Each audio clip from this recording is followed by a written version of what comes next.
మార్పు తీసుకురావాలనే ఒక ఆలోచనతో ముందుకెళ్తా ఉన్నాం. మార్పు చూపెడతా ఉన్నాం. చూపెట్టే ప్రయత్న భాగంలోనే ఒకటి తర్వాత ఒకటి చేస్తా ఉన్నాం. మా మహిళా సోదరి మనందరికీ తెలుసు, ఉచిత బస్సు ప్రయాణం మొదలుపెట్టినప్పటి నుంచి ఇప్పటి వరకు కొనసాగుతా ఉంది.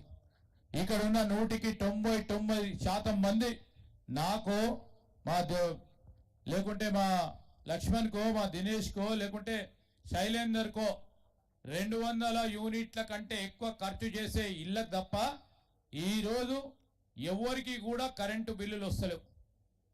జీరో బిల్లు వస్తున్నాయి. ఈరోజు చెప్పిన వాటిపై నిలబెట్టే కార్యక్రమం చేస్తా ఉన్నాం. 10 లక్షల రూపాయల ఆరోగ్యశ్రీని ఇస్తా ఉన్నాం. ఈరోజు ఇంకా చేయాలని తాపత్రయం ఉంది. ఆర్థిక వ్యవస్థ గాడిలో పెట్టే ప్రయత్నంలో బట్టి విక్రమార్క గారు ఆర్థిక మంత్రిగా చేస్తా ఉన్న ప్రయత్నం, దాన్ని గాడిలో పెట్టడానికి ఒక ప్రయత్నం చేస్తూ ఉన్నాం. ఇంకో పక్షాన ప్రజలకు చెప్పిన హామీలను నిలబెట్టుకునే ప్రయత్నం చేస్తూ ఉంటే ఈరోజు ఉదాహరణ చెప్తా ఉన్నాం. రైతులకు సంబంధించిన రుణమాఫీ విషయంలో 18,000 కోట్ల రూపాయలు పూర్తి స్థాయిలో డిస్బర్స్ చేసి అర్హుడైన రైతు సోదరులందరికీ ఒకటే మాట మీద అర్హుడైన రైతు సోదరులందరికీ 2 లక్షల రూపాయల రుణమాఫీ ఖచ్చితంగా చేస్తాము.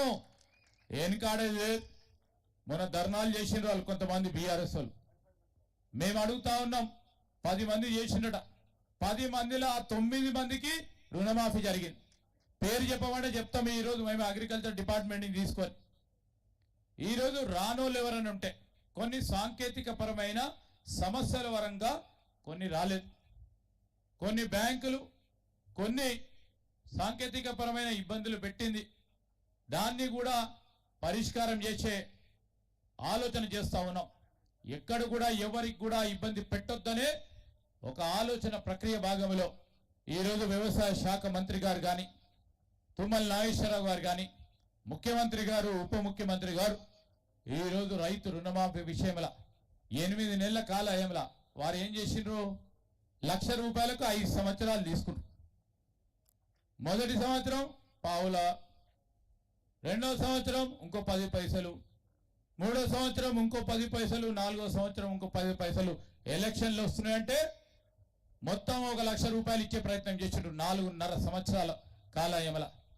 ఈరోజు ఒకటే దఫా చేయాలని ఆలోచన చేసి ప్రయత్నం చేస్తూ ఉంటే కొన్ని సాంకేతిక పరమైన ఇబ్బందులు వస్తే దానిపైన రాజకీయ లబ్ధి పొందామని ఆలోచన చేస్తాం.